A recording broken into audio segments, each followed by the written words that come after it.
what you don't know about relationships. Sorry, this is going to be a little bit of a rant because we've just been touring from San Diego through the East Coast of Australia doing the Relationship Code event.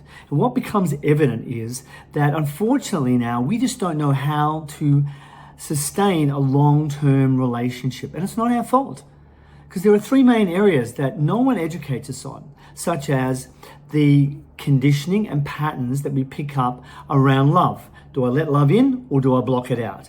For most of us, we experienced either smother love, too much love, helicopter parents, or not enough love, where there was trauma involved. And our distinctions and definitions of love became mixed up. And so we don't really know what love is. We don't understand that it's actually an exchange of openness between two people, where we can read each other and know where the other person is closed off.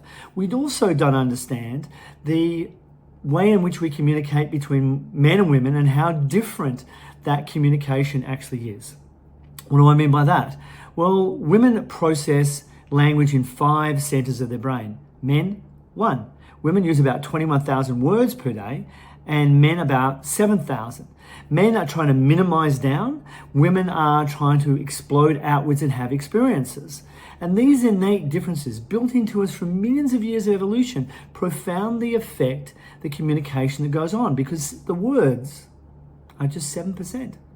93% is non-verbal communication that goes on in every single relationship around the world, around the planet. And when you understand that, you can sit in a restaurant, you can sit on a plane, you can watch the communication going on and seeing how each partner, men and women, are completely misunderstanding each other. He takes her concern for security and safety as a criticism. He takes her pointing out problems in their lives together as a criticism. And he shuts down and walks away, or he gets angry. Either way, she feels unheard, she feels misunderstood, and therefore, from those two things, she feels unloved. Now, he feels unloved equally because he's not getting his needs met. He wants to be a provider. He wants to provide things to her. But unfortunately, what he focuses on providing is not security and safety. What he focuses on providing is going out and working hard. And he thinks that is going to cut it. It might have cut it in the 1950s, but it doesn't cut it now.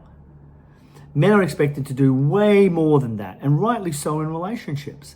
She expects you to be on all areas of the relationship. Kids, money, your health, how her mum's doing, how her dad's doing, how your parents are doing. And you might go, well, I'm not interested in that stuff. No, but she is, because she's wired for relationships. And if you don't hook into that, if you don't take notice of that and want to provide that to her, then she's going to feel unloved. And eventually she will leave. Holy crap. Yeah. How do I know that? Because 80% of divorces are filed for by women in the United States and in Australia and other Western countries. 80%. And you can go, oh, that's just women. See, I knew they were all flawed, or a worse word than that, I'm sure. That's not true. They leave because their needs are not being met now. And as men, we don't know how to meet those needs. But equally, women don't know how to communicate to us in a way that's going to motivate us to do what they need. They'll come in their masculine state and it will sound like criticism to us. And that criticism is the principal thing that breaks down relationships from his point of view.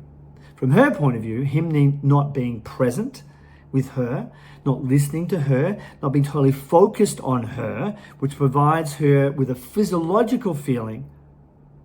In other words, in her body, she feels safe and secure with him.